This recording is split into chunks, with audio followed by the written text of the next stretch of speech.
இங்கே பாதி பேருக்கு இல்லை, இங்கே முக்கால்வாசி பேர் நிலைமை இப்படி தான் இருக்கும்.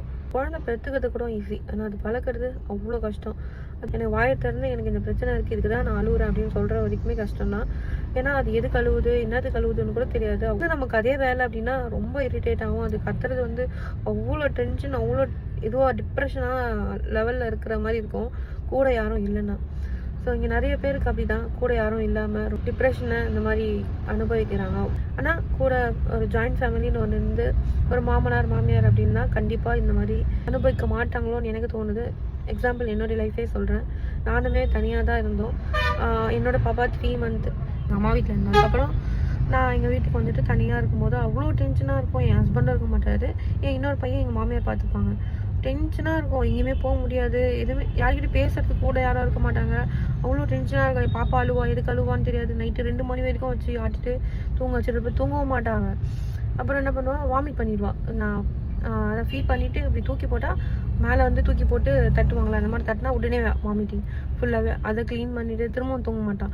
திரும்பவும் வந்து தட்டிட்டு அதே மாதிரி ரொம்ப டென்ஷனாக இருக்கும். என் ஹஸ்பண்ட் வெளியே போயிருப்பாங்க, கால் பண்ணி நீ என்னால் முடியல சீக்கிரமாக வா அப்படின்னா அந்த டைமிங்கில் கிளம்பி வருவாங்க. ஸோ நான் அந்த லைஃப்பெல்லாம் நினைக்க பார்க்கும்போது அவ்வளோ ஒரு மாதிரி அதெல்லாம் நம்ம கடந்து வந்திருக்குமே அப்படின்னு தான் யோசிக்க தோணும். நிறைய டைம் நாங்கள் வந்து முடிஞ்சு போன லைஃப்பை பற்றி கண்டிப்பாக பேசுவோம். ஏன்னா நமக்கு அவ்வளோ கஷ்டப்பட்டுருப்போம். நாங்கள் மட்டும் இல்லை, நிறைய பேர் அவ்வளோ கஷ்டப்பட்டுருப்பீங்க. சில பேர் மறந்துடுவாங்க, சில பேர் ஞாபகம் வச்சுருப்பாங்க. நாங்கள் வந்து ஒவ்வொரு துளி நாங்கள் கஷ்டப்பட்டதும் ஞாபகம் வச்சுருக்கோம். எனக்காவது ஒரு நாள் அதை பற்றி பேசும்போது கொஞ்சம் கஷ்டமாக இருக்கும். ஸோ உண்மையிலே ஒரு குழந்தைன்னு ஒன்று இருக்காங்கன்னா ஹஸ்பண்டும் பார்த்துக்குவாங்க குழந்தைய. ஏன்னா ஒரு பொண்ணுக்கு தான் தெரியும் ஒரு நாள் ஃபுல்லாக ஒரு குழந்தைய பார்த்துக்கிறது எவ்வளோ கஷ்டம் அப்படின்னு சொல்லிட்டு. வெளியே போய் வேலை கூட செஞ்சிடலாம், ஆனால் வீட்டிலேருந்து குழந்தைங்கள பார்த்துக்கிறது அவ்வளோ கஷ்டம். பட் இப்போ என்னோட லைஃப்பில் வந்து என் மாமியார் ஜாயிண்ட் ஃபேமிலியாக இருக்கும். என் மாமியாரும் என் பசங்களை பார்த்துக்கிறாங்க.